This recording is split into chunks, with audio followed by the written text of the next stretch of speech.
Hi, Bill Patterson, Art of Illusion.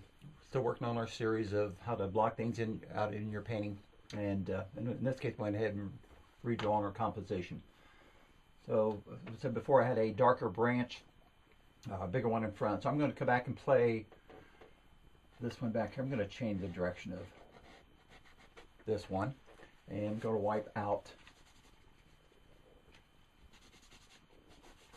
this one a little bit more through here. Paper towels are one of the best ways of not just erasing things, but sometimes just even reblending. Kind of like that composition a little bit better there. Maybe moving this tree back down a little, this branch.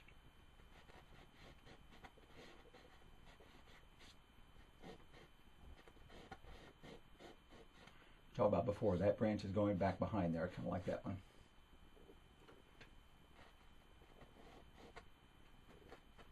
And again, from the beginning, could decide to put another bird in their painting.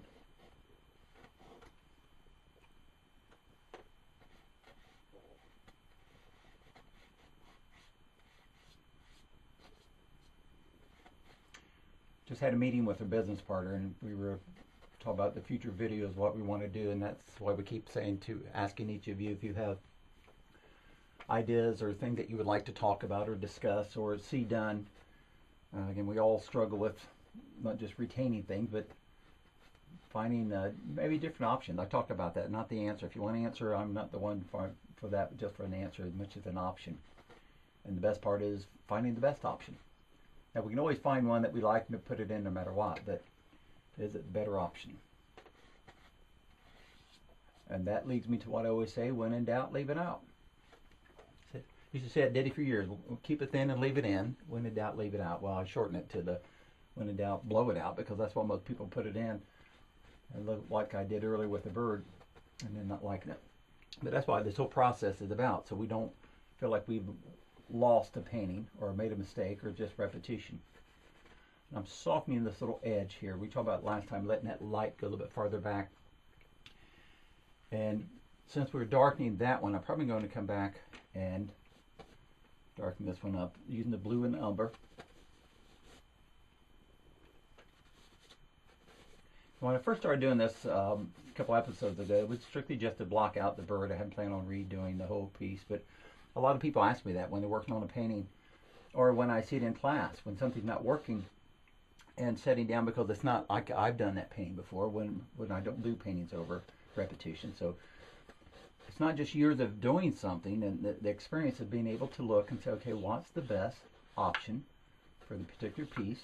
And as I said, if I can't make those options, then I may take those out. I don't like that one now that I put this one in here, so I'm going to go back to what I was doing a few episodes ago, and that is come back with a little light and use some background atmosphere. So again, not just erasing, but redrawing. I love that little light, if you can see that, which I know you can, on this little light and this little vortex right here.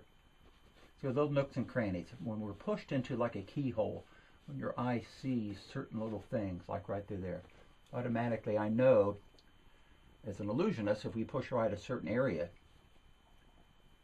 it's like a drama or a scary show that we've all grown up with, you know, like you hear the music playing and you tell someone, don't go in that room, knowing that they're going to go in the room, because for whatever reason, human nature or in the script, that they're going to die. So in here, that little spot, these little hot spots, the eye goes right under that branch. And now if I continue that all the way across and it becomes what was working, then it becomes boring. Repetition so many times, and again, that we do it in words, it's easy to just keep saying the same things or keep trying the same things, but if I find a couple that work, then a fewer is better. I like that little area, and simply had some of that hidden tree that was once up on there. May soften this down a little, show a few more. Keep saying simplicity. People think doing easy paintings, vignettes, and all that's easy, but sometimes simple is some of the hardest things to keep, and that is keeping simple simple.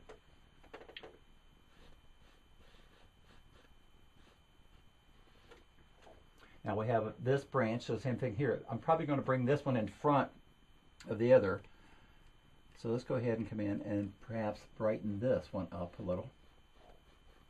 That sunlight peeking through the trees, coming up through. Because if I'm showing that one farther back, then I don't want to be repetitions on that one. Bring this little branch outward. And I'm not using the detail brushing. I'm not trying to get into a lot of detail. That little area as you're seeing on there. And sometimes I'll say, if you can see that, well then I know you are, because I look at the camera or look at our videos afterwards. And that's why, again, when I pinpoint certain things, because if people are painting with me and they don't see why I'm doing those things or the effect of those little things, and they put it in their painting for the sake, because what I have, where I put it in may work and it may not work for theirs. And they'll say things like, well, you did it or someone else did it. And we all heard that growing up as a kid. Just because, Johnny, if you want to run out in the street, you're not supposed to. Maybe you didn't hear that, but I heard that a lot from my mama. Okay. So we're seeing a little bit more depth again as we're coming forward. And we had our bright tree over here earlier, and I may go back and play a little bit more inside of here. So we'll do a few more on the next episode. So keep painting.